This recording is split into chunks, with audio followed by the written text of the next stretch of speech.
Tu me demandes si j'ai connu la guerre. C'est un livre qui est paru en février 2012 aux éditions L'Harmattan. Aurore Altaroche, racontez-nous le trajet de ce livre.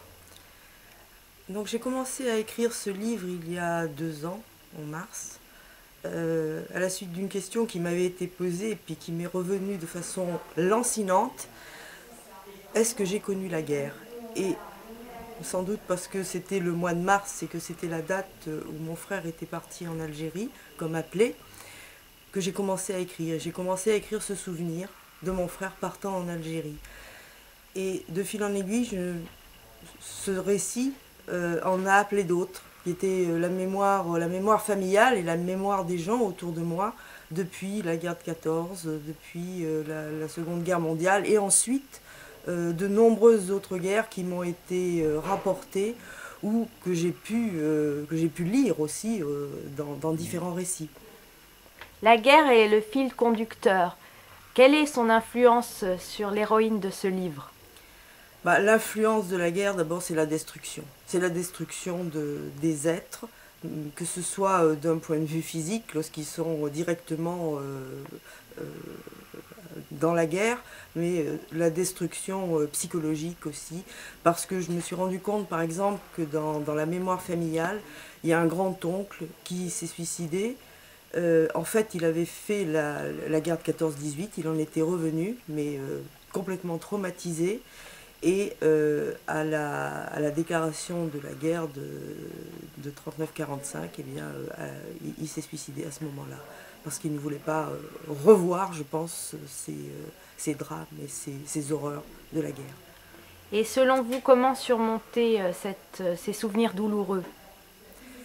Je crois que déjà en les écrivant, j'ai eu l'impression de nettoyer beaucoup de cette boue,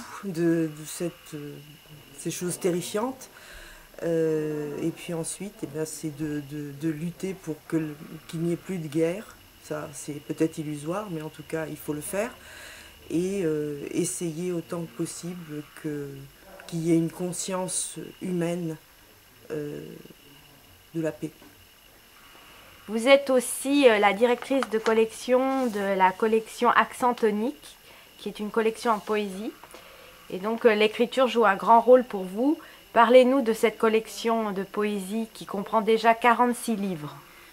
Alors, Accent Tonique est né il y a 3 ans environ.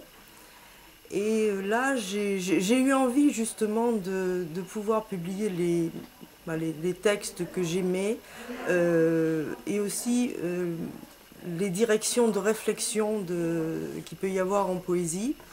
Dans Accent Tonique, il y a 3 grandes directions.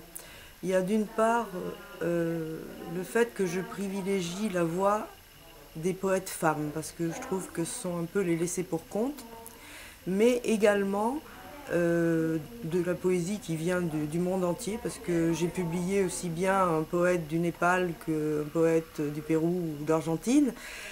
Et une autre voix, c'est la voix des régions, c'est-à-dire pas forcément une poésie régionaliste, mais la poésie qui émane de régions. Pour exemple, l'anthologie de poésie catalane, pour exemple, le livre de Dominique Sutter qui parle de la Touraine. Et quelle est votre dernière parution dans cette collection? La toute dernière collection, c'est le livre de Françoise Coulmin, Guérir d'enfance. Alors c'est un livre où là aussi elle a des mémoires sur l'enfance et sur la guerre. Et bon, c'est un livre qui vient à point dans la mesure où le thème enfance est celui du Printemps des poètes cette année.